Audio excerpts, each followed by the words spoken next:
because all these people that couldn't get in to see their doctor for the holiday all came. And so I was on a gurney in the hallway, and I'll never forget, there was this really wonderful emergency room nurse, kind of took pity on me, I guess, and saw me there, and she knew I couldn't make it to the restroom, and I didn't even know what a catheter was. I'd never had one. Well, I had one maybe when I had a surgery years ago, and I think I had one, but it was only for, you know, a short time or whatever, but I didn't even know that I even needed such a thing. And I guess I was just losing my bladder as I was laying there and didn't know, because I couldn't feel anything to know that I was losing it. And she walked by my husband and she said, "Look, we've got to get a catheter in your wife right now." And he said, "Oh, okay." And we were out in the middle of everywhere, and the doctor just said, "Go ahead and do it." And she said, "Absolutely not. I think I'm going to take this young woman in front of all these people and insert a catheter in her in a hallway." And I heard her just like screaming. All that part of it, I remember her just screaming, saying, "Absolutely not. I want you to get a screen down here pronto, right now." And before I knew it, all these people running over and putting a screen in front of me so she could insert a catheter. Of course, it didn't hurt, so I couldn't feel anything, so that was a good thing. It was really a snap. And so I had that, and then eventually, hours later, I was assigned a room. And then it was just a whirlwind of tests. I probably had people coming to take blood from me, gosh, at least 5-6 times at that time. I mean, it was just amazing. And then after that,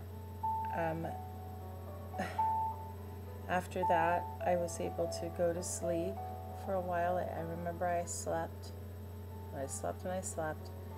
And then I remember waking up and my husband holding my hand, just kind of sitting there holding my hand. And then they said that they had had me go down for x-rays. And so I had all the x-rays done, and I think I had a CT scan at the time and an x-ray, and tons and tons of blood work. They checked me from tip to tizzle. And my doctor is the sweetest man on the planet that they assigned to me there,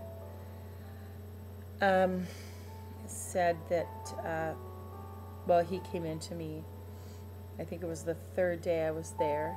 My husband was there, and I remember he pulled the curtain and he put his hand on my leg, very soft spoken, and he said, "I have good news, Teresa."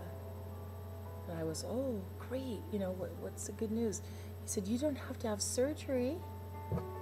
And my face I just remember thinking, oh my God, if I don't have to have surgery, then really bad. Because I knew that if it was something that could be fixed with surgery, then I could be fixed.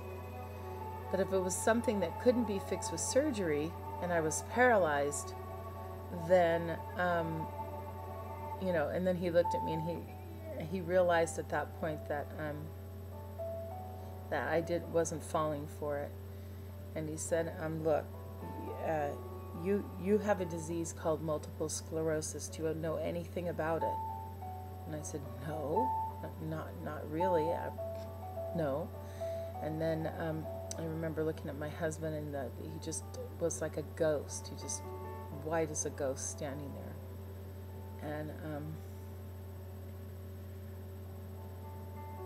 And I thanked him at that time. And the reason why I thanked him at that time is because I had been suffering for so long and not knowing what was wrong with me, knowing there was something wrong, because the summer before I had gone numb from my knees down, and they didn't know why, and I had gone through tests and everything. They had no idea why, and they couldn't figure out why. So to me, that was an answer. At least I had an answer, and I knew there was something obviously wrong, but didn't know what. And now I finally had an answer, and having an answer was was so great for me to actually get that answer. I needed that answer because you just know, your body, and you know when something's just not right. And there were so many things going wrong. I had flashing lights in my left eye for about 2 years and fatigue, but I was overweight, so they just assumed, oh, it's diabetes. But my blood sugar was in perfect order. I was taking care of that, and so my blood sugar was perfect. So there was no way it could have been a blood sugar issue. And I was so young, and usually people that get that kind of neuropathy have had high blood sugars into the 400, 500s for many, many years before it disturbs or destroys the nerves and anywhere in their body. Crystallizes organs and everything, very bad. But anyway, so having an answer was a relief, but it was so hard to accept. And then I remember saying to the doctor at one point, after I saw him, then I saw the neurologist, and she had sent me up for an MRI, and it was a big, long, like 2.5-hour MRI, and I'm claustrophobic, so they knocked me out for it, so they could really get a good look. And that evening, she came into the room, and my husband was holding up all my old x-rays and looking up at him, like looking at him through the light, through the window. And she walked in, and it had been so solemn and serious until this point. We had been really scared. And she walked in, and I remember just watching her, just looking at her, and she was holding the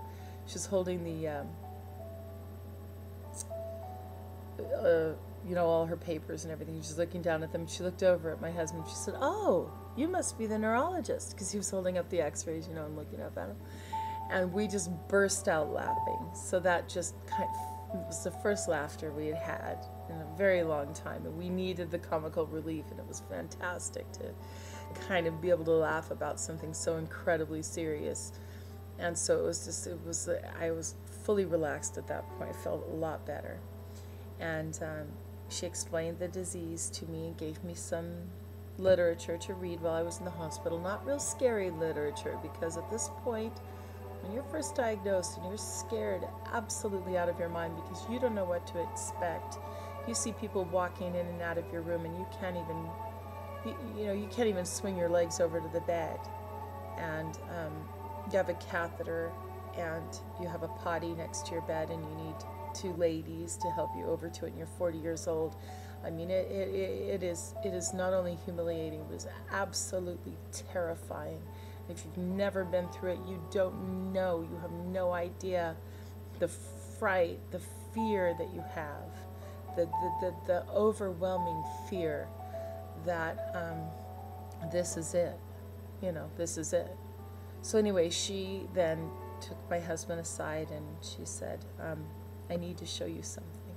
He's an engineer and everything, and she kind of knew that he would really appreciate and understand what she was about to show him. She said, "Now look, I could get into a lot of trouble showing you this, but I'm going to do it anyway, because I think you need to see this." She pulled up an MRI of somebody else's, and she said, "This is a normal MRI, okay? This is what a normal MRI looks like, okay?" And she showed the brain and all the way down the spine of a normal MRI.